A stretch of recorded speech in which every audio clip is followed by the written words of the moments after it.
Jen, it's the longest shutdown. It's officially the longest officially the longest shutdown.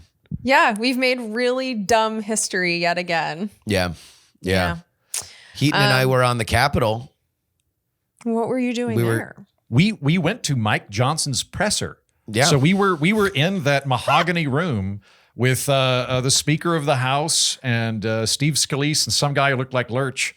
And they all explained why it was completely the Democrats' fault, and the light in their eyes was dead. The light in their eyes was totally dead. Yeah. In person, Mike Johnson looks like a cross between Steve Colbert and Ned Flanders. Like very like or possibly very, very alternate universe short Bob Saget. Like maybe that. Did he have a long list of things that he either has never heard of before or just doesn't know any information about, even though he definitely should? The press conference was mostly about very defensive narratives that the Democrats are saying and what the narratives that the Democrats are saying are wrong. And then God bless the Capitol Hill press corps, but the first question was about a thing that Trump said on 60 Minutes, for which Speaker Johnson said he had no idea about. And then and it actually had nothing to do with the shutdown. It was like, do you, President Trump has pardoned someone that he doesn't seem to even know who he pardoned. Like, what do you think about that? And like that's the crypto guy, right? Accurately was like, that does not have to do with what we're convened to discuss right now. I don't really deal with pardons. Yeah. Mike Johnson's the king of like, oh, this thing that's been all over the news and social media, I have no idea what you're talking about. Really I mean, like, I can understand his perspective of like his one job is to drive a narrative and it doesn't particularly seem to be going well. And so I can understand his frustration. It was a little defensive though. When you are explaining, you're not usually winning. The narrative, so it started strong and then just kept kind of like losing steam. So the initial narrative was a lot of the stuff that we've previously talked about of like, hey, I'm now Mike Johnson. Hey, like this is their continuing resolution. We've taken the continuing resolution. It's all but the same. It's lightly modified just to include some minor security stuff, but otherwise this is the same continuing resolution. We want to operate the government. The Democrats are holding us up for political theater. And thus far, I'm like, all right, like, okay, sounds about right. Then it turned into like, so they're holding out for Medicaid increases and permanizing the Obamacare subsidies, but the Democrats are the ones that are driving up the cost of health care. And then it turned into like a proxy debate on Obamacare. And I was like, I remember this. But this is a different thing. Like this is a debate over like whether Obamacare. I mean, it is the debate that they want to have. Yes. The Democrats want to have. The question is whether or not it happens before or after the government gets open. And that was the one thing after walking around Capitol Hill and talking to a bunch of people, casually, that I came away with is like, this is not ending ever. Really? Like nobody is talking to each other. Nobody has a framework. Like you're beginning to see some of the Senate cobble together a framework. There's whispers that there's going to be something passed in the Senate and then it's going to go to the House. But even then, it's like, usually when these things come to an end, people are talking about specifics of like, we're going to vote now. It's going to be for kicking the ACA subsidy can down the road a year, or it's going to be for 6 months, or it's going to include these appropriations bills, blah, blah, blah, blah, blah, blah, blah. And we're just at the point that anyone is talking about any of these specifics. Instead, we're focusing a lot on the pain that everyone believes is going to make the other person blink. And, if the Democrats were getting close, I don't think that the election results, which we'll go over, are going to make them more in a caving mood than they were on Monday. So who knows? Well, one interesting dynamic that no one seems to be talking about this is that the Democrats' bill, which I've said on this show a few times, is not what we think it is. The one that they were pushing for has way more than the Obamacare subsidies. They were trying to increase Medicaid. They were trying to bring back funding for the Corporation for Public Broadcasting. They were trying to handcuff Russell Vogt, who's the OMB director. They were trying to do a lot. But that one only would have funded the government until October 31st. And so that one... Oh, so it's gone. Yeah, that one's done. It's irrelevant. Wait, And so basically the Republicans would have given up everything that they got in the one big beautiful bill and the rescissions in exchange for funding the government until the end of October. Yeah. It was. Yeah, and I'm not surprised they didn't cave on that. Me too. I mean, it was a really big ask. And one of the things I keep waiting for is to see the bill that the Democrats are telling us that they're asking for. Like, give us the continuing resolution with just the ACA subsidies. Let me see that text, right?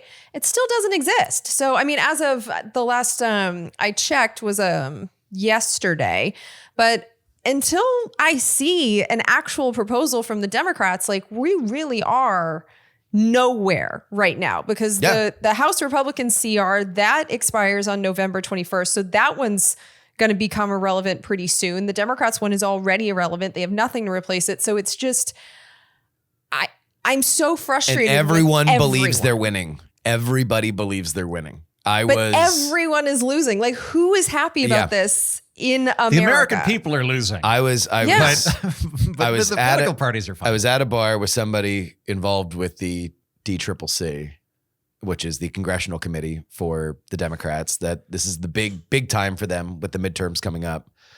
And we were like briefly talking about the shutdown, and I was talking about what I had heard on the Hill. And I was like, yeah, everybody thinks they're winning. And she's like, yeah. But we are winning. Oh my God. And I'm like, really? It's like, yeah, look at the polls. And I'm like, oh, great. Yeah. But no, they do 100%. And I think probably more today than they did before, because of what happened in New Jersey and Virginia, believe that the wind is at their backs and it is only a matter of time before the Republicans cave. Well, and it's a really big problem, because I maintain that this strategy cannot prove itself successful. This is bad for the country. Every single time that it's been tried, that like, you either fund the government with my shit attached or we shut everything down, it's always failed. But that's good for us. It needs to continue to fail. And so I'm not rooting for the Democrats here, even though like I'm the exact type of person that would get hit with these ACA subsidies. I'm the entrepreneur that doesn't have the corporation that would give me the healthcare. Like, they are trying to help me. But this strategy would be so detrimental if it ever proves successful. I mean, what the Democrats were setting up, Andrew, you described it perfectly. They were setting up a situation in which the Republicans would gut their own bill that they only got into law a couple months ago in order to get 3 weeks of funding, and then we do this shit all over again. Like, this can't be how we govern. And so just like the tactic, the Democrats can't be successful here, or else this shit never ends. That's one of my bigger meta concerns. What I'm hoping happens, well, two thoughts. This is where I'm at on the shutdown right now. There's a whole lot of windbaggery that's focused on whose fault it is. And I think the reality is it's a game of chicken. There's not really like a clear lever of like, oh, well, because they're the minority party, they're not like, no, the reality is anybody can end this. Either the Republicans can go, hey, we're gonna sweeten the pie enough to get 7 senators to come over, or the Democrats can go, we have to do this in order to fund the government. Anybody has the ability to blink and make it end. So it's a game of chicken. There's not a clear, it's culpability goes to X factor. What I hope happens at the end of this, James Lankford from Oklahoma has a bill. Jen, I don't know if you've looked into this, but he's proposed a bill that would basically just go, hey, from now on, when we don't pass a budget, it just keeps going. Like in other countries. Automatic I'm CRs. fine with that. Yeah, I'm fine with that. And then I think what would happen in the event you get an automatic CR, you are going to have people try to game it. But basically what you're going to have is you're going to have at that point people worried about the debt just not passing budgets anymore in order to cap it and make the budget not grow any further. But you still at least have the budget operate. You at least have the government in a state of continuity rather than what we're doing right now where it stops. And also we end up losing a bunch of money. Like I don't have the numbers off the top of my head. I want to say we lost like $24 billion in 2013. We lost $11 billion in 2023. Like, Trump wanted the $5.7 billion for the wall, which I thought was stupid. But in retrospect, we ended up just losing $11 billion to not do anything. Like, we could have just given him the $6 billion and it still would have been cheaper. Yeah, but you're right. There's nothing you're saying is wrong. But it makes me so mad that there's so many ordinary Americans. Like there's public servants who are going to work, air traffic controllers, the TSA agents. I appreciate TSA agents and I feel terrible for them. The people with the food stamps. I mean, Donald Trump is a fucking monster. There's $6 billion there that can feed people and he's choosing not to do it. But this is hurting so many ordinary people. No, that is going out now. Well, I don't know what to believe because he said he's going to send out 50% and then it was 0. And like, it's the fact that it's at the whim. The point is that like all of this is completely unnecessary. And so while these politicians are playing games, all of them getting paid, like we as taxpayers are losing money. Yes. But it's like actually hurting people. There's people that are going to get evicted because of this and lose their cars. And like, it's so unnecessary. So I'm going back to the Democrats here because since the beginning I've said like, just sign the goddamn CR. They're saying like, we really want to help all these people that are going to lose the subsidies, but people are losing food. So it's like you're trying to help one group while another group who's arguably even more desperate. I don't know. I don't think this is worth the fight. There's time to do the ACA thing. Like that actually doesn't go into effect. You saw the rates, what the rates would be in January today. But people are also not getting SNAP benefits today. And even with that contingency fund going in, that means they get half. There's not enough to fully fund it for a month. The anger that the Democrats are counting on comes from those letters saying your healthcare costs are going from 800 to 8,000. Like those letters are coming out regardless. Everyone's all pissed off. We all know that we have to do something about this. So let people get paid for the work they do while we work this out. So it's like, if the Democrats so-called cave, I would be very much in support of that because that would be responsible governance. I don't see it as a cave. I'd see it as being statesmen. I'm with you both, but I'd like to play devil's advocate for a minute just to represent the Democratic position on this. I'm going to put on my blue hat for a moment. I am now it looks weird on Chuck you. Schumer. Chuck Schumer lizard person. I could be an abundance Democrat to be fine. Yeah, so I'm an abundance Democrat for this purpose. I'm not. Many would say you have been as soon as you moved to DC. Okay, so I'm Chuck Schumer, right? I'm Senate Majority Leader. Hey, as the Democratic Senate leader. We don't owe votes to the Republicans. They don't automatically get our votes. They have to earn those votes. They've got a majority in the White House, or excuse me, they've got the White House, they've got a majority in the House, they've got a majority in the Senate. All they need are 7 of us Democrats to come over. So meet us in the middle, give us something, and then we can go to the negotiation table. We can work on it. Now, we're giving you the big stuff that we want because that's how a negotiation works. You need to respond in kind with a counteroffer and make the counteroffer good enough that just 7 of us get on board because we don't owe you any votes and it's your government and you're screwing it up. So until you show us reasons that we should be participating, we're just not going to do it. I think that's a position that I can understand. What I would say to Chuck Schumer is it's not their government. It's not the Republicans' government. It's not the Democratic Party's government. It is the American people's government. They were elected to represent us. And by having a situation where our government is shut down and our public servants are not being paid and we're not getting the services that we paid for with our taxes, they are hurting us. The bill that they have on the table simply keeps the government open while all of them finish their homework. I get that the Republicans are more at fault than the Democrats because, they have more power. But it's upon all of them to finish those 12 appropriations bills, and they all failed. So what they have to do is extend their deadline together, and then they can get to these political battles. But they represent us. It's not their government. It's our government. By shutting it down, they're doing us wrong.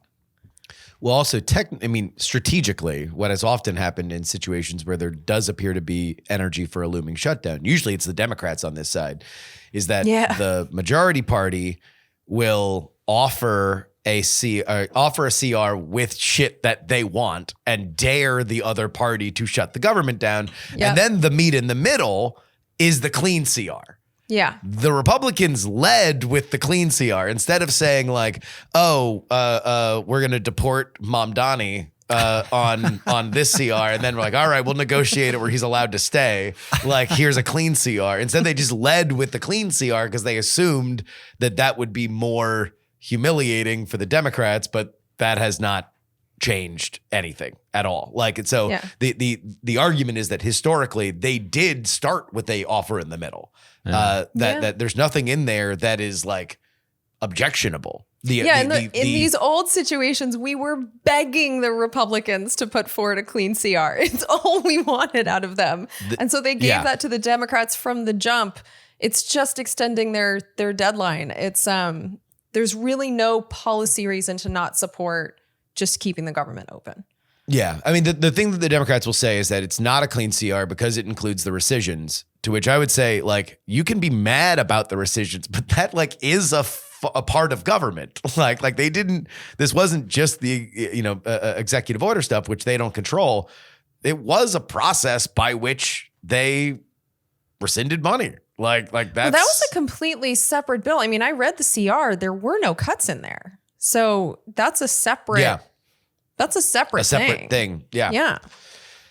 Yeah. Yeah. Headline is Shutdown still dumb. Yeah, and I don't see an end in sight, by the way, because I identify two factors that would potentially, in my view, there's two factors that continue the game of chicken going on. Factor A, which team is willing to put up with the most collateral damage for the country? Who is okay going, well, we're just going to let snap run out. We're going to have all the things that Jen described occur, and we're going to have the economy contract by some amount of money. Who's more okay letting that happen? And B, who's going to look the worst for letting that happen? That's it. It's optics and collateral damage. Those are the two issues. The collateral damage, I think the Democrats probably will cave because I think that they ultimately will be bothered by the SNAP benefits before the Republicans are. But on the optics, I think the Democrats have a slight edge. So this could go on for a while. I mean, November 21st. That's when everything Mike Johnson has been saying turns into bullshit because his continuing resolution expires. And so they have to pass something else. So no matter what, we do have this date where something has to change because at that point, the Democrats' bill has expired and so has the Republicans. So something new needs to be written. So that's kind of the date that I'm looking at. Plus, that's Thanksgiving. And we already know that travel is getting real messed up. And so that's when it just gets so frustrating to the American people that I'm hoping someone, Democrats will come to their senses and reopen the government. Jen, I have 9 flights in the month of I've been September. thinking of you. How many do you think will be affected by ground stoppages? Oh, I'm going to put a solid 4. Because I have one today. I have one literally as soon as we're done here. I got to scamper on over to Reagan International Airport, and we're going to find out whether or not there's a ground hold that affects me. Yeah, but see, Reagan is the one that serves these, politicians. And so that's the one that I would actually worry about the least in the country. It would be it's been hit a few times so far. Has it? Oh, yeah. Yeah. I mean, I do think that we are a wildcat strike of air traffic controllers away from all this getting resolved in like 5 minutes. If or there a was plane just crash. a group That's chat, what I'm afraid of. When I woke up this morning and saw that video out of Kentucky, I didn't know it was a cargo plane at first. And I was like, fuck, there it is. I'm glad it was a cargo plane. I mean, that was a terrifying crash, but like that could also end this real quick because they are making like, I know what Sean Duffy says is true. He was saying that we will shut down the airspace before we allow it to become unsafe, but just this much chaos with the scheduling and like they're closing airspace kind of last minute because it depends on the shift. This is making things more dangerous. It just is. And so, yeah, I'm afraid that an actual emergency is going to happen. That's my fear. It won't be people coming to their senses. It'll be you motherfuckers did this. Open the government right now because people have died. That's my fear. Jen, on a positive note, I found out you can just bring your dog to the Capitol. You don't even have to be a member of Congress. So I think once a month. Yeah. You can you don't have to be a member or anything like that. So like Wallace and I are just going to go on walks there. Like we're going to mall walk at the Capitol once a month, just like dick around. Yeah. Why does Wallace right now look like a old Russian granny out in the cold? Yeah. So Wallace got another hematoma. If anybody doesn't know, a hematoma means that his ear was filling up with fluid that had previously happened to his other ear, and we had to drain it multiple times. Very expensive. Finally got it lanced. That has now happened to the good ear. So it filled up with fluid. I took him to the vet. They have drained it, lanced it. They're making him wear that babushka because Wallace, more than anything in the world right now, just wants to flap his head really, really hard because his ears itch, and that will further damage them. So Wallace and I are playing a daily game where he runs outside and vigorously rubs his head against the fence, lampposts, porcupines, shit like that, to try to itch it.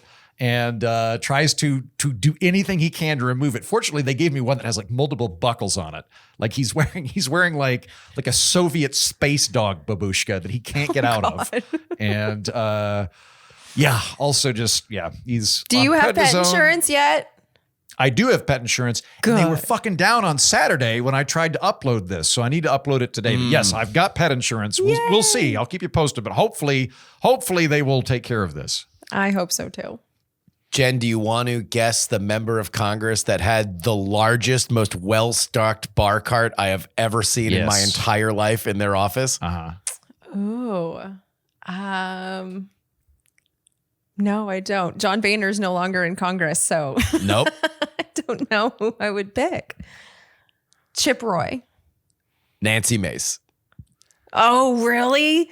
Nancy, that explains a lot. Hell of a bar cart. Big, like booze cruise level, like rager amount of like proper booze. cocktail. So like listeners at home, just so you know, the Capitol, when you picture the United States Capitol, you should just picture pillars of marble floating in bourbon. Yeah. You have no idea how much fucking alcohol courses through the veins of that august institution on a regular basis. You might be thinking, not my office. My guy's a Mormon from Utah. Yeah, his staff is definitely drinking. Yeah. Absolutely. The offices I was in, generally speaking, we'd have like in Pennsylvania, because we had Pottsville, we'd have Yingling on hand. We'd have Yingling in the members' fridge so that we could crack open a beer. And then generally everybody every other staffer would have like a bottle of bourbon, usually. DC tends to be a bourbon town, so there'd usually be like a bottle of bourbon in a desk, and it might come out at like 4 p.m. on a Friday. You wouldn't have like garish displays of alcohol because you wanted the constituents to think you were sober all the time. She very much just has a full fucking bar cart right in her office, and it looked to me like top shelf liquor and mixers. Oh, yeah. I mean, that would explain a lot of her behavior if she was just bombed all the time. Didn't she have another scandal this week? Something crazy? Oh, Justin? she's got her finger on the pulse of America, Jen. While everybody is talking about the elections, Venezuelan boats, the construction of the ballroom, Nancy Mace has her finger on the pulse, which is she got into a fight with the security at the Charleston airport and now is very mad about it and very, very public about the fact that she got into a fight with somebody at the Charleston airport. Oh, I remember. It was because she wanted a security detail or something and they didn't give it to her fast enough or something bonkers. It just seems like the type of thing a drunk person would do. Would get off the plane and be like, "Where's my escort?" I don't understand the question and I won't respond to it.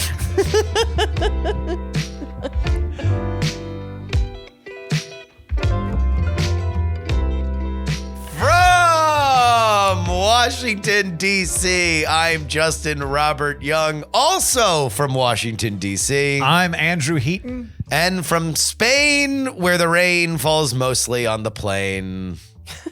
I'm Jennifer Brining.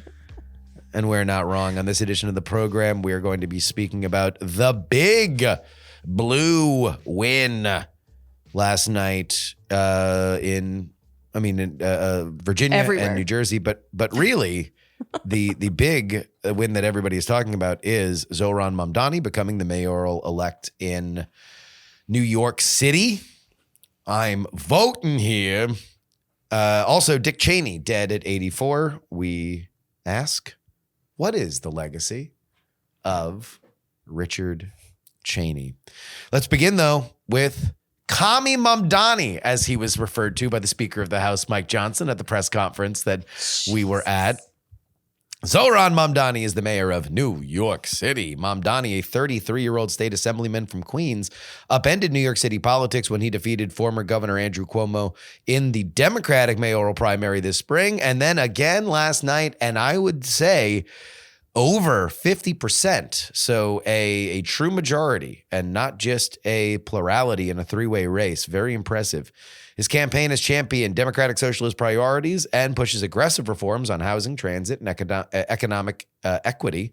Mamdani promises to freeze the rents on stabilized apartments, make city buses free, expand universal childcare, and create city-owned grocery stores. He plans to fund these programs by raising taxes on the wealthy. Throughout the race, he cast himself as an outsider, ready to break the grip of the entrenched political interests, indeed quoting Eugene Debs at the beginning of his victory speech last night. Bit bare-knuckled for a victory speech. Usually you get a little niceties to the people that you ran against. No, my opponent ran a good race for Andrew Cuomo. Instead, wishing him well in his private life and saying, I'll never say his name again. Oh, I love that. That's his so honest. I just love him for that. His message has electrified progressives and grassroots organizers, but also provokes resistance. Critics has questioned his limited executive experience, his outspoken positions on the Israel-Gaza conflict, and business leaders have warned that his tax proposals would drive jobs and investments out of the city. Mr. Andrew Heaton, the most famous and populous American city, now has a Democratic Socialist mayor. Big deal, little deal, or no deal? I think it's a big deal. I think that this is kind of a cyclical thing where every few years we have to learn that price controls don't work very well. They feel good. Like, it makes sense to people that, like, if stuff costs more, why don't we just order it not to cost more? It intuitively makes sense, except when you actually confront economics. And it's something that we have to keep relearning over and over and over and over again. It won't ever go away. So this is, I think, the beginning of the next cycle of that kind of thing. The Cold War had for a long time kind of put a stop to that. But that generation's kind of drifting away. The memories of the Cold War and why top-down command economies don't work are fading into the background. And so, yeah, I think the fact that you've got the mayor of New York City quoting Eugene V. Debs and self-identifying as a socialist is a big thing. That would not have been done 15 years ago. 15 years ago, you would have avoided that at all costs. So I think that is a big thing. I think you're going to see more socialists. I think you're going to see a renewed vigor within the AOC Bernie wing of the Democratic Party. And I don't think that it'll actually be as big of a deal for New York City as people seem to think it is. So the mayor of New York doesn't have the ability to do most of the things that Mamdani proposed. He can't unilaterally raise the minimum wage to $30 an hour. That's not something that the mayor can just dictate. He can't do price controls on all of the rent just by himself. He needs to have the city council do all of that. So I don't think that a lot of the signature things that he's being criticized on will actually come to fruition. And the reality is that a lot of the mayoralty is being able to run these complicated machinations. And I have no idea. He doesn't have a lot of executive experience in that regard. So maybe he'll be good at it. I don't know. He seems like a nice guy. I like the guy. I think he's wrong about price controls and rent stabilization and all of that. I don't think he's going to be able to solve the problems that he's trying to address, but he seems nice. Maybe the vibes will get better. Jen, it's time to finally make these capitalist pigs pay for their crimes. So I think one of the problems we get into is when we boil people down to a label. And right now, a lot of that is happening with Mamdani, where it's just like he's branded socialist or like communist by Trump. It's just like you've got these ists going on. But when I listened to his details, and he was willing to go on places where you could listen to him talk about the details of his plans for 3 hours with people who would absolutely go back at him. I'm speaking specifically, I listened to him on the Flagrant podcast with Andrew Schultz and like all of his comedian friends. It's actually very funny and very fun to listen to. And like they challenged the guy. And once I got to hear the details, like rent, you've brought it up a few times that like price controls don't work. Well, he's not really saying that all he wants is price controls, because when you look at the specifics, there are some apartments where they do have the ability to freeze the rent. There's a lot more apartments that are at market rate. And so what he wants to do is have rent stabilization initiatives, which basically limit the rate of increase that these private sector landlords are able to, impose on people. So price controls, but slow. But there's more to it. Like, he wasn't just like trying to go after the landlords. He was talking about how he's talked to a lot of the landlords. And so he also wants to tackle the costs that the landlords are dealing with. So like their high insurance costs, which is what they told him is causing them to raise the rents as high as they are. He also talked about enforcing, you know, the laws when it comes to bad landlords. So it's like a landlord who refuses to collect their rent on people and then evicts them for not paying the rent. Like, that's a criminal thing to do. There are already $800 million worth of outstanding fines that just haven't been collected. And he said, like, you know, there's really no incentive for the landlords to change their behavior if the fines aren't actually being collected by the government. He said we can do the enforcement and collect the fines. He also talked about regulations, and he said if you can't give a reason for a regulation, then it shouldn't exist. And so he did talk about getting rid of, you know, regulations that are making it harder for businesses to run and for landlords. And so he was much more detailed than I think these sound bites would make people think. He also talked about consultants. Like, he was talking about actual efficiency in government, and talked about, like, in their education funding in New York City, they have a $40 billion budget. He said $10 billion of that goes to consultants. And he said, you have to have someone who's willing to tell these McKinsey people that we don't need you to design the trash can. So he's like, some people are going to be put out of work by me, but I think they need to be, you know, be gone. When it comes to the taxes, he wants to have a 2% tax on income over 1 million. So your first $1 million doesn't get touched by him, and it's 2%, which would fund the childcare initiatives that he wants to do and the free buses.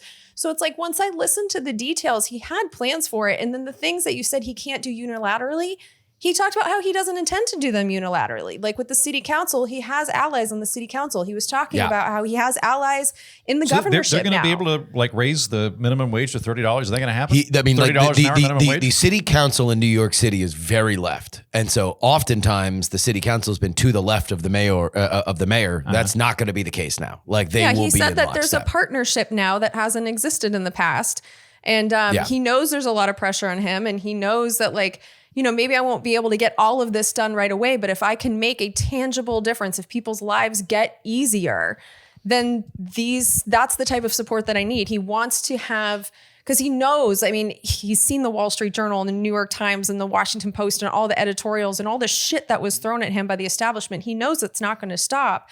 But he was saying, if I can do things that are so popular that they become undeniable, then that's how I can actually make all of this stuff happen. And he talked about how, like, with the free buses, they already have 5 free buses in New York City, and people loved it, including the people that were running the MBTA, because they didn't have to, like, you know, collect the fares and tell the tourists down how fare it all works. jumpers. Yeah. Yeah, like, you didn't have to do all this enforcement. And so he was also saying, like, if you make that free, it adds to your tax base because more people are coming in, more people are moving around. Like, I really liked the details that he had and the way he talked about partnerships with other people in government. So I'm excited to see if he can pull this off, because if he succeeds, the fact that he came forward with specific ideas that weren't huge, free buses is not a crazy huge idea. Like, none of these are out of bounds in other countries.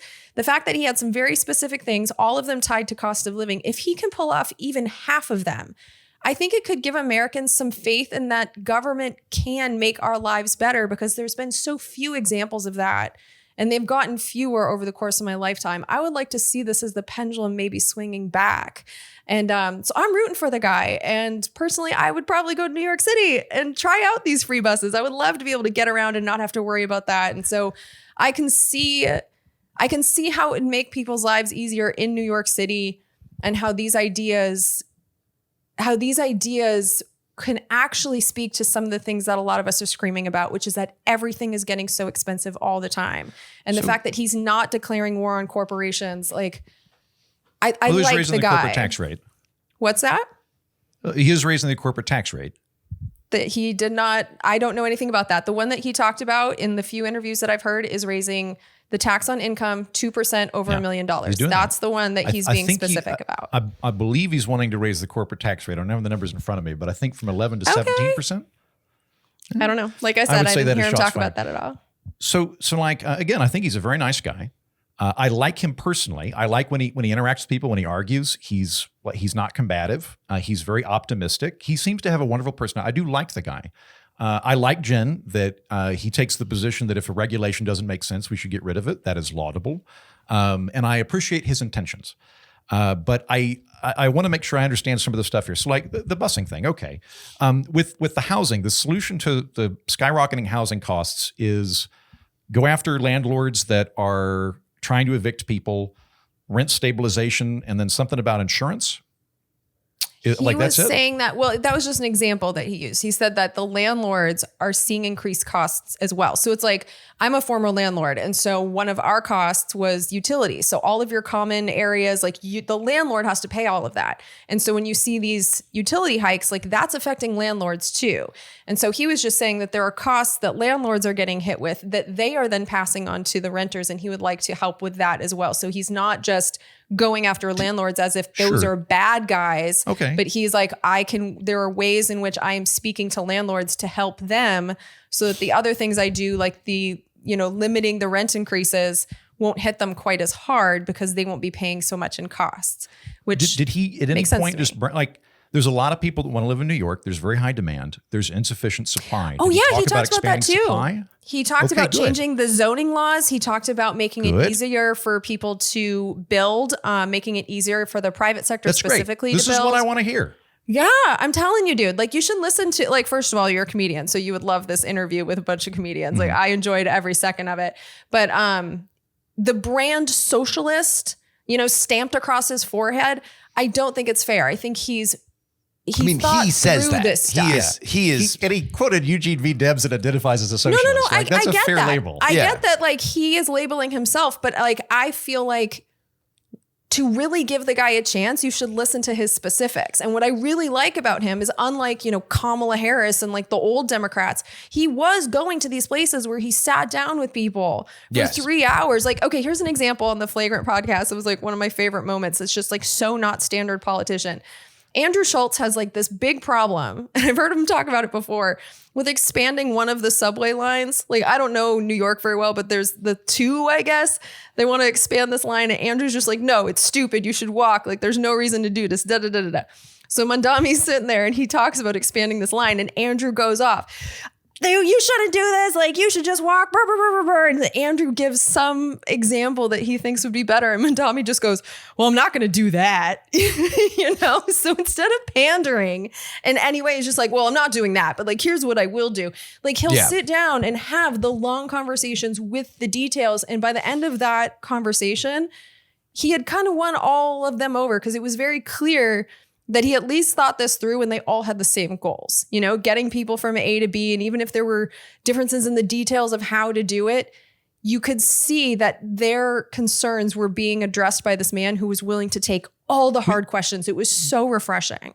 With the $30 per hour minimum wage. So previously what New York had done, which I thought, again, I don't think price controls work, including with labor. So I wouldn't have done this in general, but New York at least implemented it in a smarter way. New York State had a thing when they increased their minimum wage a few years ago where they delineated both between geographic areas and the size of the business. So they raised the minimum wage higher in New York City than they did in New York State because the economies are different. There's more money in New York City. And they changed it based on the size of the company, rightly acknowledging that a bodega is not going to have the same labor budget that a large corporation did. Is this just a flat $30 an hour they're going to do in New York City? No, it's going to be a phased thing, according to him. I mean, obviously, are they going to make differences based on the size of the business, based on the size of the? Mamdani has been, to Jen's point, particularly detailed in what he wants to do. What will actually happen is a different story. But I heard him asked yesterday or the day before about like, all right, so a salon that can't afford to go up to $30 an hour for every employee, what happens? And he's like, well, that'll be phased in after several years. Whether or not that's the case, what happens, we will see. But I'll tell you, anybody who wants to listen to this, Mamdani 25 is going to be a political campaign that will be studied in political science classes for the rest of my life. He did extraordinarily well. I don't think that you get to go from that level of underdog to mayor of New York City without getting breaks in your way. And he did get breaks in his way. The otherwise popular mayor of New York City got rung up on Department of Justice charges that surely had nothing to do with the fact that he was critical of the White House about an immigration problem that was damaging his city. Then he gets replaced in the primary by the establishment with Andrew Cuomo, who sucks and runs a horrifying campaign in the primary. Mamdani punches above his weight, smokes him in the primary. Instead of bringing in somebody else to run against Mamdani in the general, they just bring back Andrew Cuomo, who also still fucking sucks and sucked again. You know, he was on Fox and Friends the day of the election, and he's like, hey, I apologize for killing all those people in the nursing homes. That was a bad thing that I did. And I'm like, now? Like today? It's election. You didn't do that years ago. You didn't do that at the beginning of this race to rebrand yourself. You didn't do a airing of grievances. That's the old Cuomo. New Cuomo's here. I'm going to do new Cuomo. No, he just sucked. He sucked horribly. Mamdani ran a pitch perfect campaign.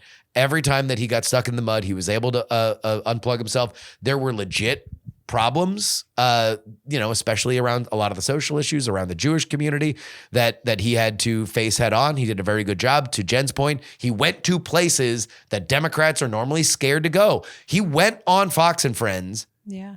Sorry, not Fox and Friends. It was one of the afternoon news shows. Went on Fox News, looked into the camera and apologized to police for early tweets that he made years and years and years ago, knowing that the New York City mayor is going to have to deal with the fucking police. That's just a part of the job. He dared his DSA base in Brooklyn to be mad at him. They're in ooey gooey love. They're not going to do shit. And so he was able to expand his coalition. That's smart politicking. That is the way that you win 50% in New York City. Will it happen? Will it be good? Is a guy who fails in a rap career and then settles on mayor of New York City the leader that the most populous city in America deserves?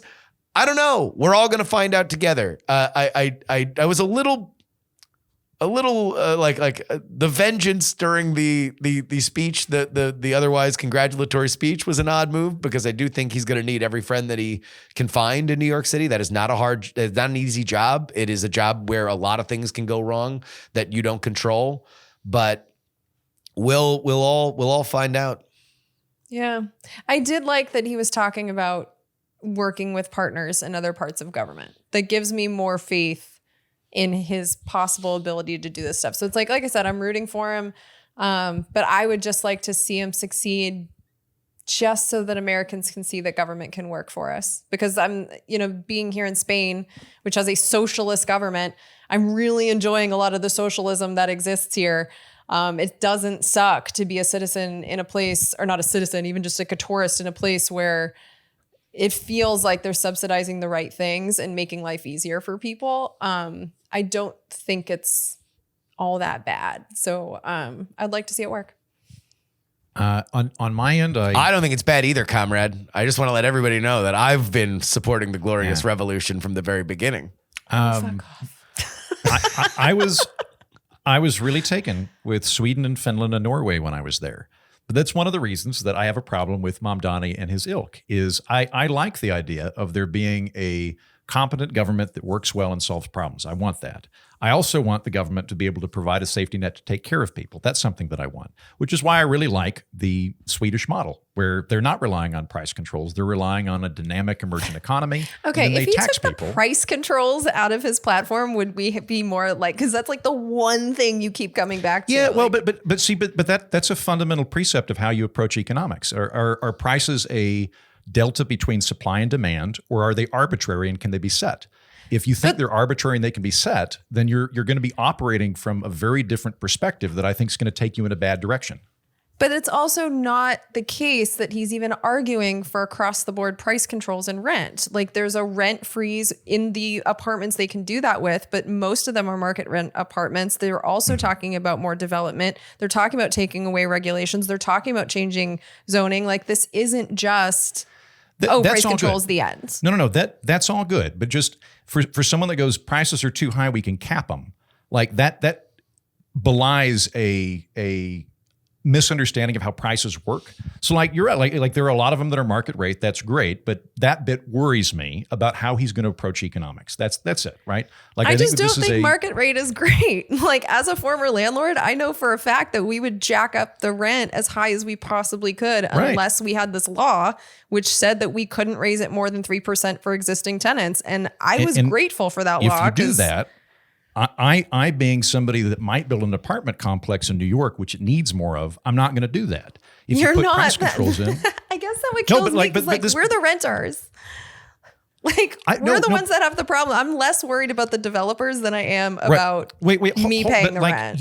You need developers to build housing. Like this is a very important thing. You need more housing. Yeah. And so if you make housing, if you stop them, the ability for them to make a profit at it, and it's more profitable to go into other things, they go into other things and you don't get the housing. Like it's one of the fundamental problems with it. I think the developers can make a profit without raising the rents 20% a year just because they can. If they can only make like a 2% profit making an apartment building, but they can make a 6% profit doing something else, they're just going to do something else. So the capital's going to go in a different direction. You're not going to get as much housing. You're going to get more pink berries. Let me just say this about the modern political meta. Populism is here. And either you are going to get the left-wing version, which is what Mamdani is, or you're going to get the right-wing version. But all this bespectacled boffin, like, no, trust us. This is the right thing. It might seem like it sucks for you right now, but on the back end, it's going to be better for like, that's done, dude. Yep. You need to explain to the people what you are going to do for them today. And that was something that Mamdani did from the very, very, very, very beginning. His first video that he came out with was about why halal trucks had, why the halal plate was too expensive. And it was about permitting reform. Good. That was essentially what he got to. But it was absolute bread and butter, literally food on the street issue of would halal be cheaper for you if this government thing changed? And so we can get into the stuff that really rankles people. I do think that there is a possible real downstream problem with raising the corporate tax rate, with raising, even if it's only, a fraction on the millionaires and billionaires, the small portion of New York City pays for a lot of that budget. And if they are all burning up the Zillow data farm, looking 2%. Up Palm Beach, look, if you chase them away, you have a larger problem. I'd be worried. I'd be more worried about the corporate tax rate than I am about the increase in the income tax. But that being said, this is not the time to talk about them. They're going to have their time to vote for their feet if they want. If they don't, then they're going to stay there. They're going to go boo-hoo and they're going to pay more, right? And that's what Mamdani is betting on. I don't want to get into whether or not that's going to happen because we don't fucking know. What I do know is that politically, it's populism. Capital P. Pick your flavor and run with it because the trust me, I know how to run this was Cuomo's argument and it fucking failed. I don't think there was ever going to be an era where I particularly resonated, but this is definitely not it. This is populist hero Andrew Heaton. Nope. I'm going to recede into the fucking background, but great. You don't think that you can go to the people and make a compelling pitch on how you can help them today? I could on some things, but I think like a lot of the things that are a part of economics they require explanation and like they don't sound right. Like we've talked a lot about tariffs, right? To most people, if they don't know economics, it makes total sense that we should be independent and self-sufficient. And it sounds weird to go, well, I should be able to change the oil on my car. Why shouldn't America do its own stuff? And you're like, well, there's this thing called comparative advantage, and actually it ends up being better for everybody. We're more likely to have peace, the prosperity for both sides. It's complicated and it's difficult to do. So I can do that. That is my job to a great extent, but it's not electrifying. It's educational. And what I could probably do would go in and talk about like permitting reform and stuff like that. But getting into the higher stuff of why how prices work. Like that's stuff that is an uphill battle in any situation.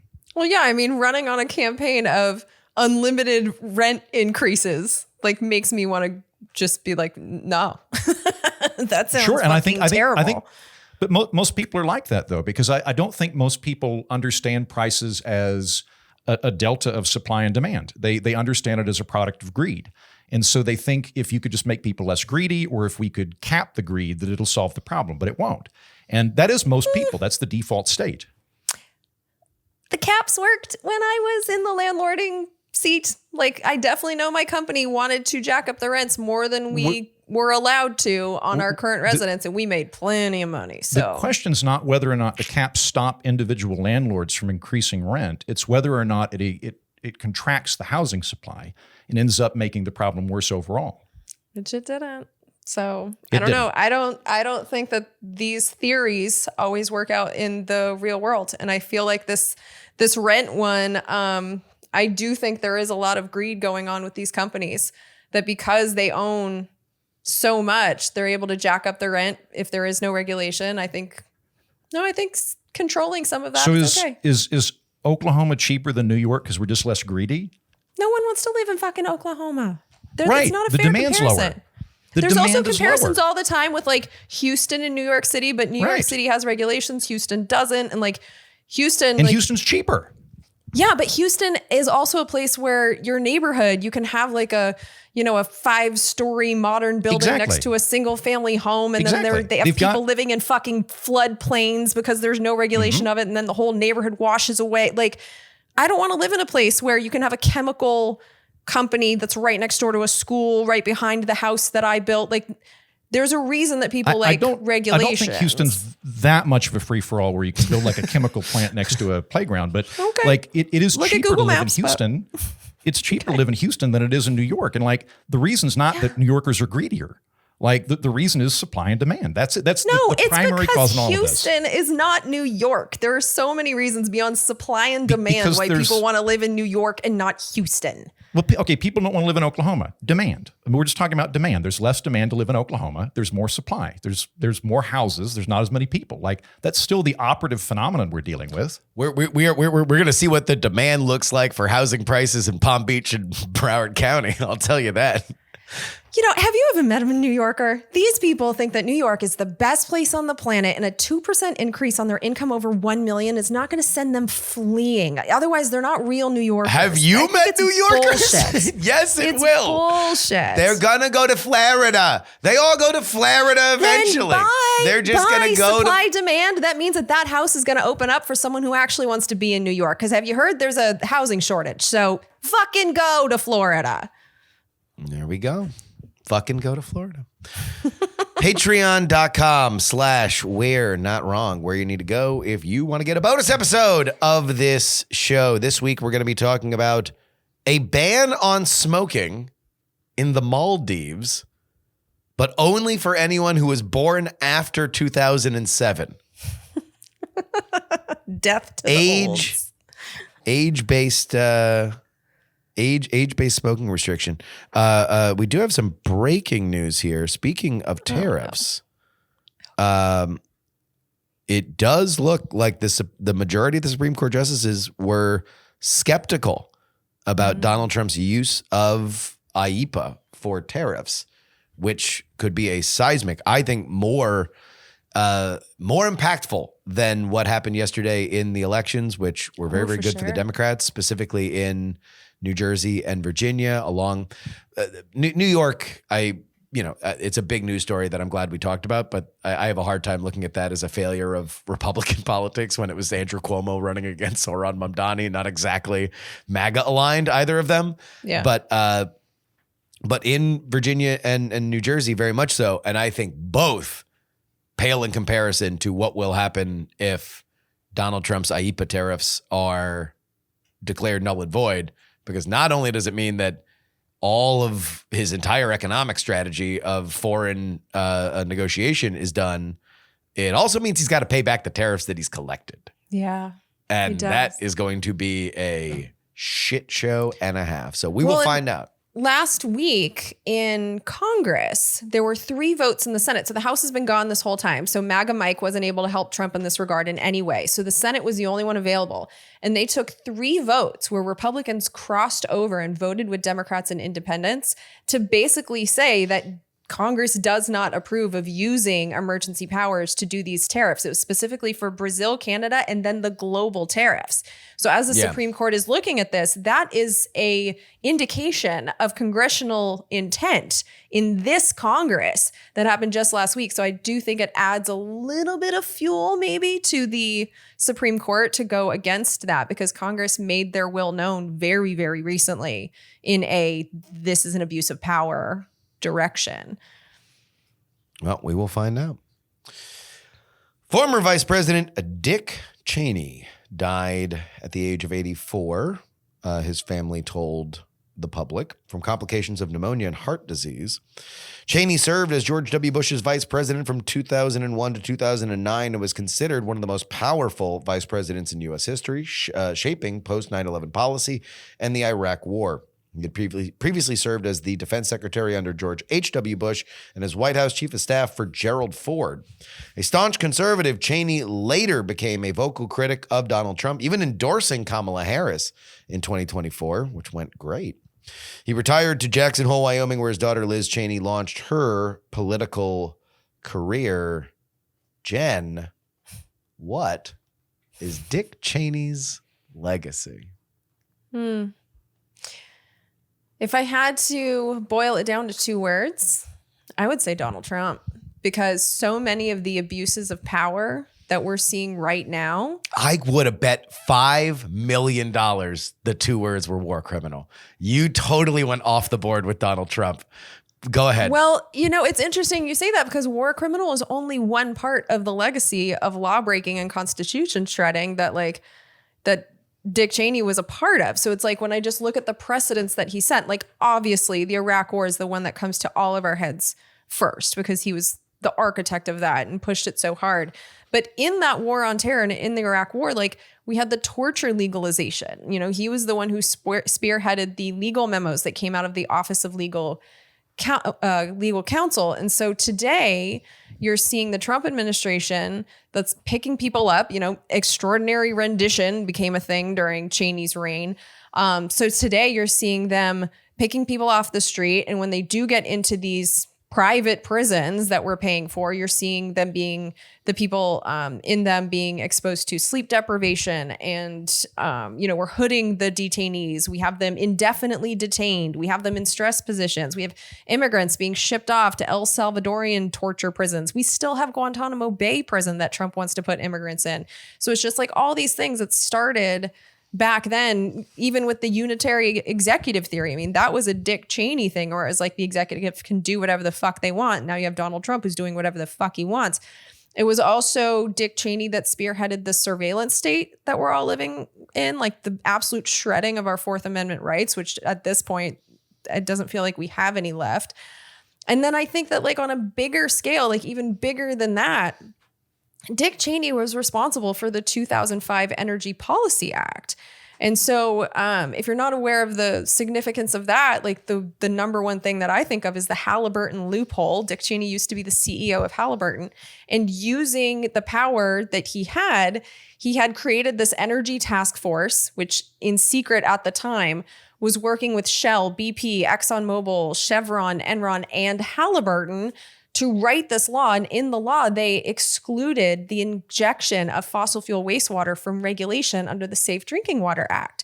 And so you see this giant fracking boom, which funnels all kinds of money to Halliburton. Halliburton also made a ton of money in the Iraq War. And Dick Cheney had deferred payment and stock options that he got as vice president. So you look at the corruption that was evident in that.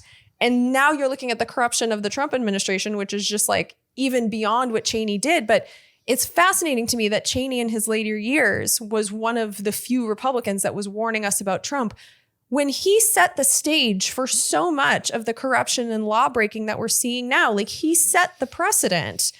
And, the killing of the people in the Venezuelan boats, I mean, that was the 2001 AUMF that the Bush administration used to kill people all over the world, calling them terrorists. You see Trump today, who's trying to call us domestic terrorists in order to justify using the military against us. And, there's just all of these ways, us American citizens and okay. Yeah, I didn't residents. know. Sorry, I just didn't know what circle us was. But yeah, I mean, Antifa, that's not an organization. Nevertheless, like it's definitely not a terrorist organization. And yet that is what they are using in an executive order right now. They're using these terrorist labels in order to justify things that they should be illegal, but I don't know how much our law really matters anymore. I mean, there's so many constitutional protections that seem to be eroded at this point. And when I look at like, where did this start? Where was the precedent set?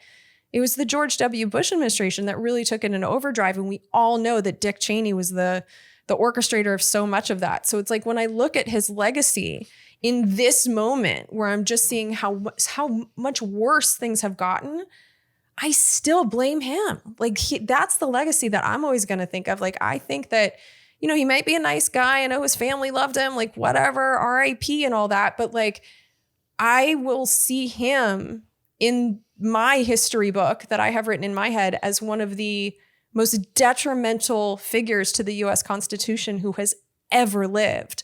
And I think that this moment that we're in, had Dick Cheney never been born, I don't know that we would be here. I think he was a big part of setting the stage for all the lawlessness that we see right now. A very modern window into Dick Cheney. Mr. Andrew Heaton, your legacy for old Dick. Well, this is a little bit more personal for me because Dick and I were on a D&D team the last 6 years. And I just want to say that Dick Cheney was an 8th level orc mage who really brought a lot to our team. I didn't agree with his politics in the real world or in D&D. For example, one time we were supposed to go on a quest to find the Goblet of Galbraith, and he convinced us to liberate the Goblin homeworld instead. And there were a lot of dead goblins by the end of that campaign, let me tell you. And somehow we all got in debt in real life by about $18,000. I've never had a D&D group go in debt, but we did. So, that being said, though, I miss his participation in our D&D group, even though we killed all those goblins and we raised the debt considerably. Killed all those goblins and Iraqis. Yeah. So many people. Yeah, I'm not a Dick Cheney fan. I think the best you could say about Dick Cheney is that he probably did really think that we would be welcomed as liberators in Iraq. I don't think we went into Iraq for oil, although I think he made money off of it, and that was inappropriate. I think we went into Iraq because he and Donald Rumsfeld and the other neocons really thought that if we went into Iraq, that we would be welcomed as liberators, and that once we toppled Saddam, they would fall into a Hayekian liberal democracy or something like that. And then we could use that as a way to stabilize our allies in Saudi Arabia and potentially as a staging ground for other interventions in the Middle East, including Iran. I think that's what they thought was going to happen. That's not what happened. It was a colossal misstep that ended up costing, 400,000 Iraqi lives, 40,000, 200,000 Iraqis, 40,000 Americans, somewhere in that ballpark.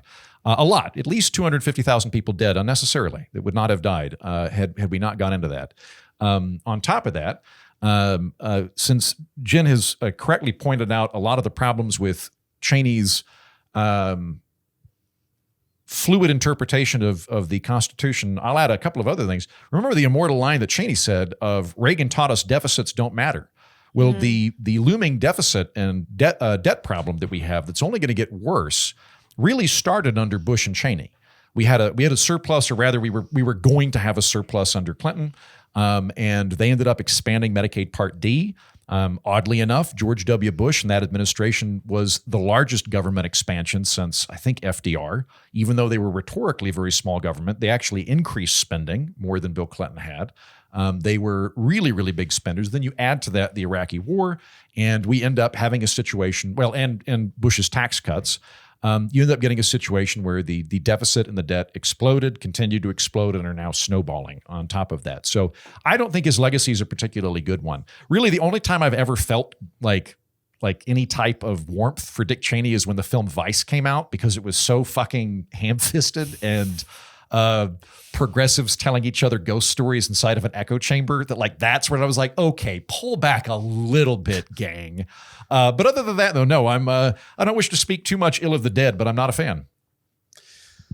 I guess I'll say the most positive thing then, which is that I do think he was a pretty capable politician. I'm kind of curious that, I mean, his career, his popularity was so in the toilet that he was never going to run for president as, by himself, even coming out of George W. Bush's 2 terms.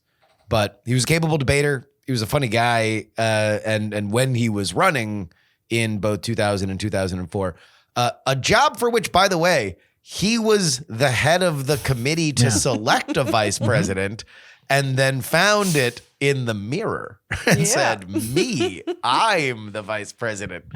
But in the probably meantime, our most powerful vice president, wouldn't you say?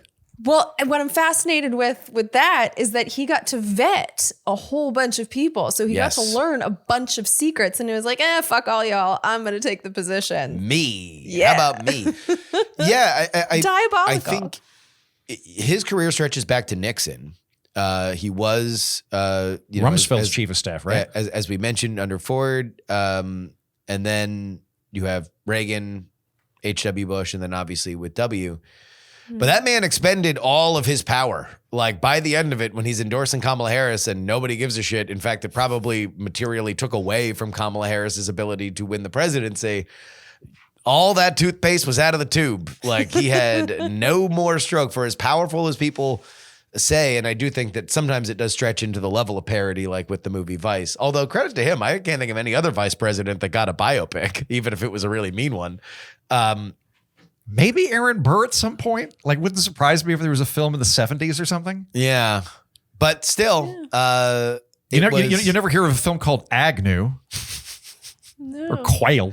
Yeah. Nothing about gore. Yeah. Inconvenient Well, I Truth. mean, I guess he created that. Yeah, that was a himself. doc. Yeah. Yeah. Yeah, Vice was like Yeah. about Dick Cheney. Vice was a biopic. Yeah. It was a mean, I think It was- cartoonish Remember how he had a though. It was man-sized so- safe in his office? Like, this guy was such a character. He also shot his friend in the face and got the friend to apologize to him. Yeah. Yeah. Apparently, okay, now, all right. Apparently that one was on his friend, because his friend, like, there's certain hunting etiquette you do of, like, when you're hunting, you don't like get behind a guy where you can't see him. Like he violated the protocol. So my understanding is that was actually on the lawyer and not on Dick. Usually, even if that? you're at fault, you probably owe the man an apology if you fill his face with buckshot. Yeah, I feel like Yeah, I suppose so. I suppose if I shot a guy in the face, I probably would. Like, I don't care if the way that I did it was screaming, like, I bet you won't shoot me in the face, fucker. You won't shoot me in the face. And then you do. It's like, you probably should still apologize because he got a face full of buckshot. That's true. Yeah. I don't believe that history will look particularly kindly upon Dick Cheney. I think that there are certain elements of the Republican politic that will lionize him. And I think specifically kind of like the Dispatch and Bulwark anti-Trump crowds. They'll probably write glowing great American profiles about Dick Cheney. But if populism is here, Dick Cheney was not a populist. No, he hated running for office. Like he didn't like being a congressman. He hated having to he hated campaigning. And the reason that he didn't like Trump, by the way, is twofold. One, which I think he's accurate on, was he was like, Trump is not a real conservative. He's an insurgent force that doesn't actually believe in conservative free market principles. I think that he was right about that. But the other reason that he didn't like him was that he's a neocon, and he was worried about Trump's foreign policy. And Cheney was a guy that thought we should be actively involved, we should be robustly deployed, and he was worried that Trump would be a dove.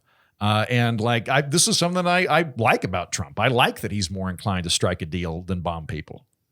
Yeah, I actually listened to the Bulwark because I wanted to hear Bill Kristol just to see like On Dick Cheney. Oh yeah, and it was exactly what you would expect it to be, and like you could hear Bill Kristol Stroke was fest. just like, oh yeah, and he was like, and the way at the end, like he was such a statesman, and he came out against Trump, and it's like I don't think that means that Dick Cheney was a statesman. I think that just means that Donald Trump is that bad. I don't think that it means that Dick Cheney was good. But yeah, Bill Kristol was just oh, he was this important figure for 50 years. He was a public servant. And it's like, you fucking warmongers, like, you'll never change. They all believed all that was you know good. what's funny too is I remember I was actually talking to Justin about this last night. So I watched back in my much younger days when I just generally liked politicians. I watched the vice presidential debate between him and Joe Lieberman. When in the 2000 election, I remember I left a debate tournament in order to go home and watch on VHS tape the vice presidential debate that I had recorded. And I was greatly impressed with both Cheney and Lieberman, who I thought were more impressive than Gore and George W. Bush, which I still think is accurate. I think that they were both probably smarter than the men that were on the top of the ticket. And at the time, I was like, I kind of want a Cheney-Lieberman ticket and get rid of these two. But one of the things that he said during that debate, which was also emblematic of either the turn of a position or duplicity of the Bush administration, was there was a specific moment where the moderator said, is the role of America abroad to be soldiers or policemen or something to that effect? And actually, no, when I think about that, no, Bush was the one that was like, we shouldn't be the global policeman. Yeah, Cheney, pre 9/11. Cheney was the one that was like, we're going to be soldiers. Like Cheney was a little bit more upfront about that. And I remember thinking that was a misstep, and it was like, oh no, he meant that. Oh yeah. Yeah. Sure did. Yeah. R.I.P. Old Dick. It'll be curious to see who shows up and speaks at his funeral. That will be interesting. An interesting lineup. We're Not Wrong Pod at gmail.com is where you need to go to write into this show. Or if you're on our Patreon, you can also comment on the episode. We get a lot of stuff from there. Capital Threats writes, we need and they demand a video of Heaton and Justin gallivanting through Congress. Will play the video of Heaton and I on the little monorail in the Capitol.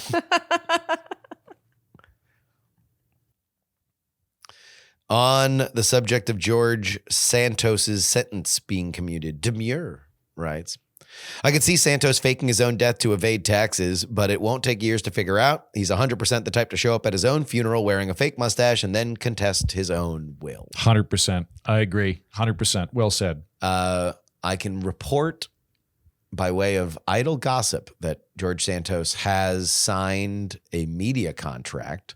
Oh, God. But also that he wants a tummy tuck and a facelift over the holiday season. Oh, I bet you he's going to be one of those guys that looks like a bat or some kind of weird cat. Like, remember when Matt Gaetz got all the Botox? Like how bizarre he looked? He's going to be one of those dudes. Yeah. Unmistakable Dick writes, as a Connecticut native, I can confirm that Richard Blumenthal does go by Dick, not just to his opponents. I grew up in Democratic circles, and I remember him being called Dick and Richard interchangeably on the news by people even when he was Connecticut's Attorney General. I think since he entered the U.S. Senate, I've seen him go by Richard more often in the media, but he's always been Dick to us during the 2010 Senate elections where he bested now Secretary of Education, Linda McMahon. Avery's, the local soda company from my hometown in New Britain, named a soda after him called Dick's Blue Menthol, while McMahon got Linda's Smackdown. So, Danang Dick. Danang Dick is referred to as Dick by friends, not just his enemies. Which means I'm allowed to call him Dick too. Sweet. You can dick him down, dick him up. It's fine. Is that it for emails? That's it for emails. We didn't get a lot. Wow. Like we didn't even get anything on the Malay stuff. I Really? thought for sure there would be some libertarian nibbling on that. I assume we'll get more on Mamdani and Dick Cheney. Does this mean I can stop paying attention to Argentinian politics now? Because I would like to. I don't ever. That was always allowed. That was always allowed. Yeah. One last thing about the Mamdani thing, because we have a little bit extra time here at the end of the episode. The midterms have begun. They are on now, and that is going to be a focus specifically of Republican races around New York City, the tri-state area, as it is referred to, New Jersey, New York, and Connecticut. You will see people running against Kami Mamdani, and specifically the idea that he runs the Democratic Party, that he is the ideological leader of the party, with Obama calling to offer his support as a sounding board, Chuck Schumer congratulating him last night, Hakeem Jeffries wound up endorsing him.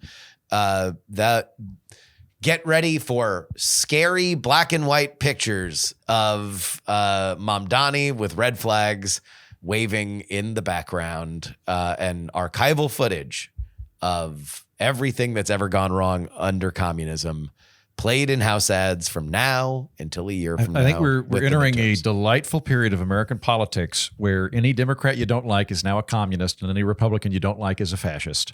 And the terms are going to lose all meaning if they ever had any. I mean, I think so too. We were there. Now there's a dude who says he's a socialist that runs New York City. So I think they're looking at that. This is the logical endpoint of all that setup. But I think they were trying to make that stick. And what I'm fascinated by with Mamdani is they couldn't. And so I'm kind of curious if the fact that he's young and he's on the podcast circuit and people like clearly like him once they hear him speak, I don't know if it's going to work on him the way it worked in the boomer years. Because that's just that's like a boomer game where it's just like one of the flagrant ads in the middle of the show, they started talking about Mamdani as a communist. I'm pretty sure he was sitting right there and they were just like cracking themselves up. I think it's laughable to younger people. And so I don't know if it's going to, like, I think they're going to try. I think you're right that that's exactly what the ads are going to be. It's happening. It's but going to happen. I don't think it's going to work. It was and part I think of him winning Johnson's presser. Yeah, exactly. But like that's old guard, right? And I feel like the old guard likes to throw around these labels, which mean nothing to us. We're getting older now. We are now outnumbering these old people. So I feel like, they're going to do it. But I'm curious to see if 2026 is going to be a different game altogether. If like we're changing the game now, and Mamdani might be proof of it because none of it stuck. And I love that. Well, I mean, I think the big thing will be whither New York City between now and then, right? If you see, and regardless of the policy issues and the stuff, we can debate the efficacy of anything that he said. If street crime goes up, he's going to be blamed for it. If there is a problem with any of the million things that a very complicated city government does go wrong, then it's going to be, this is what communism has wrought, and he is going to be to blame for it, and they're going to try and pin that on the Democrats. I agree with you, Jen. I don't know if you can just say communist with an echo behind it and have that be the kill shot for an entire party. I do believe that the Republicans need to understand domestic issues matter, affordability issues matter, and that Mamdani won on those two issues just as much as anything else. That for anything about the city-run grocery stores or the stuff that people can point out, he is talking about rent being too high. He is talking about food being too expensive. You can disagree with his solutions, but his identity of those issues and speaking, there's a million think pieces today about whether or not we really do have a downwardly mobile cohort. But the reality is that it takes people longer to buy a house. It takes people longer to have kids. Like, this is on some level probably a outgrowth of us living longer and believing that our clocks are different than our parents and our grandparents. You don't feel like you need to have kids you don't have to have 3 kids by the age of 25 to be looked at as a normal person in our modern world, the way that we were raised. But at the same time, if you want a house and you're 45 and you still have student debt, it doesn't feel good. It feels bad. So you want somebody to talk to you about those issues. And regardless of how that goes and who's to blame, and trust me, we've spent half of our fucking episodes talking about root causes for all of those issues in the past. But the Republicans cannot and should not just believe that they can just say communist and that'll be that. Will it be enough to scare people in like Mike Lawler's district? Probably. But a lot of these things are local in terms of the House races. Yeah. All right. On PX3 this week, Keaton and I were in the Capitol. We're going to talk about that. And then also Dave Leventhal from Notice will be on Friday's show. We're going to talk about the Stock Act, the state of the Stock Act, and whether or not a bipartisan push to fully ban stock trading is something that will happen eventually when the House comes back. It does have bipartisan support. Will it happen? We will find out. Which, totally unrelated, Nancy Pelosi not running again. So maybe. Really? That's the rumor. Good. That's She's the got to rumor. go. Mr. Andrew Heaton. We on the Political Orphanage are doing Shutdown the Musical. It is a fun episode. I stayed up really late a couple of nights putting this together. It's a lot of fun. I have decided I'm going to be the only person in America who actually enjoys the shutdown. It's not my preferred option, but if we're going to do it, I'm going to have fucking fun with it. I did it. I'm going to reveal the deck to you listeners. I claim that it's a guest host, Clive Crispin. It's actually me. I'm working on a Northern British accent. However, in this particular character did spend some time in Australia, so I'm working on it. And it's a lot of fun. Check it out. The Political Orphanage, Shutdown the Musical. Jen, have you been working in España, or has it been all siestas? Oh no, I'm definitely working. I did last week in Congress, which is how I know about those tariff votes, which were fascinating to me. I'm starting to see cracks in the Republican wall surrounding Trump. And so it's like we saw that in last week in Congress. And then my last episode was the first real oversight hearing that I've seen in this Congress because RFK Jr. fired the CDC director 29 days into her term after the Senate had confirmed her. And so Bill Cassidy from Louisiana, he's a doctor and he's the chairman of that committee. And he was just like, we just confirmed this woman. What is going on here? And so he brought her in. And so I watched her testimony. There was someone else that resigned from the CDC. We also watched RFK's testimony to see did these match? Like, what did RFK say? And it was really fascinating stuff. I am concerned about the CDC, but my light at the end of this tunnel here is that the Republicans and the Democrats were all asking good questions. Like, this was a real oversight hearing with both parties participating. And so we're starting to see the cracks in the Senate. We're starting to see some of this become unacceptable. And so if you want to hear from the first bit of oversight that we've seen in this Republican Congress, go and listen to that episode. Because of course, these hearings are super long and boring. So I cut out all the boring stuff. And yeah, it's a fascinating listen. There we go. Well, for Jen Briney and Andrew Heaton, my name is Justin Robert Young, reminding you that we're not wrong. Dick Cheney's ghost is. Dick Cheney's liberating the afterlife. I'm dead. Welcome to the liberator.